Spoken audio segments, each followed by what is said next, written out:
Bangun pemuda-pemudi Indonesia,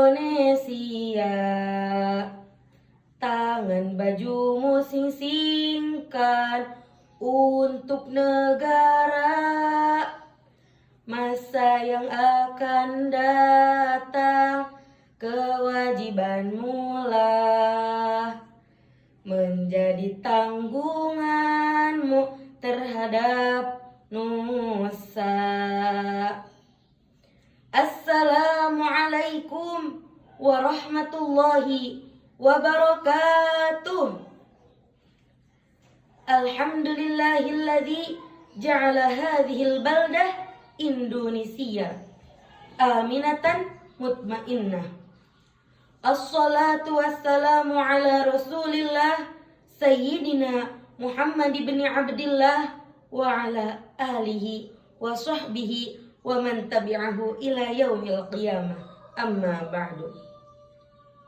Dewan juri yang saya hormati, tidak lupa pemuda-pemudi sekalian dari bangsa sampai Merauke yang saya banggakan. Saya ingin memperkenalkan diri. Perkenalkan, nama saya Salwa Nabila Turrifdah. Usia saya 17 tahun. Asal saya dari Garut. Saya pelajar di Pondok Pesantren Miftahur Rahmah. Pada kesempatan kali ini, saya akan membawakan pidato yang berjudul Peran Pemuda di Zaman Milenial. Berbicara mengenai pemuda, pasti identik dengan masa muda, masa yang hebat luar biasa. Dikarenakan masa muda lah masa yang tepat, masa yang kuat untuk senantiasa taat kepada Tuhan Sang Pemilik nikmat. Masa muda merupakan anugerah dari Allah Subhanahu wa Ta'ala, di mana para pemuda dianugerahi bentuk fisik yang kuat, mata bisa melihat dengan tepat, tangan bisa mengangkat benda yang berat, kaki masih bisa berlari dengan cepat, wajah tampan dan cantik memikat. Namun, perlu kita ketahui, wahai pemuda, hari ini kita hidup di zaman milenial.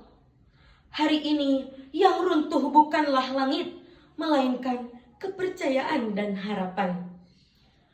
Mengapa demikian? RUU tahun 2025 disusun secara sembunyi-sembunyi.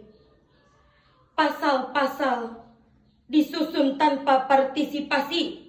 Undang-undang disahkan tanpa transparansi. Maka hari ini saya ingin mengajak kita semua untuk berhenti sejenak dan bertanya, inikah demokrasi yang selama ini dijanjikan kepada kita? Inikah keadilan yang selama ini kita dambakan? Tahun 2025, RUU penyiaran dibahas oleh DPR secara diam-diam, tanpa publikasi yang terbuka, tanpa partisipasi yang bermakna. RUU yang seharusnya bisa melindungi proses jurnalisme dengan aman, justru berpotensi sebaliknya. Ini bukan hanya soal pasal apa yang sedang dibahas, melainkan juga tentang hak kita untuk tahu, untuk bersuara, dan untuk ikut serta. Ini bukan tentang kami yang tak peduli, melainkan kami yang tak pernah diberi kelayakan untuk berpartisipasi. Tentu ini tidak bisa dibiarkan begitu saja. Ini harus diatasi karena sejatinya kedaulatan ada di tangan rakyat. Dan kita anak muda adalah bagian dari rakyat itu sendiri. Kita harus menjadi pemegang suara yang aktif demi mewujudkan proses legislasi yang adil, progresif, dan terbuka. Lalu, bagaimana kita harus menyikapi persimpangan ini?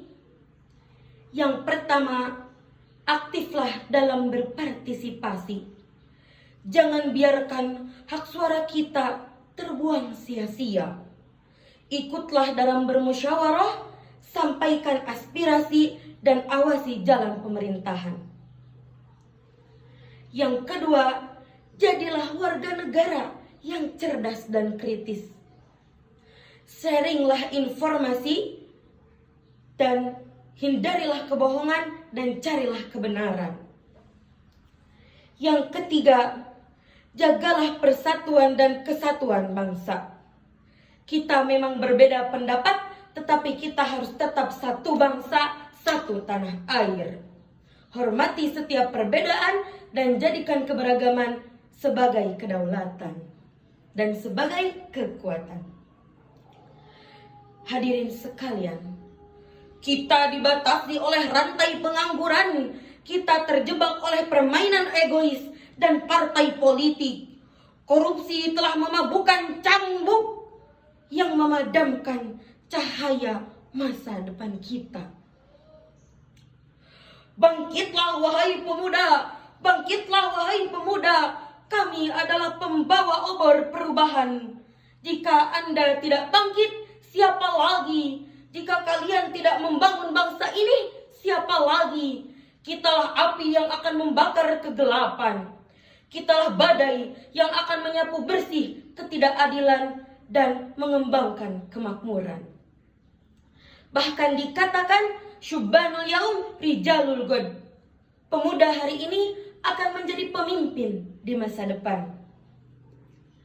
Mungkin itu saja yang dapat saya sampaikan. Kalau ada kesalahan, mohon dimaafkan. Islam agamaku, Indonesia negeriku. I love you. That's all my speech. I'm so sorry if I have many mistakes. Thank you for your attention. Usikum wa nafsi bitaqullah wa akhirun unzur ma qala wa la tanzur man qala.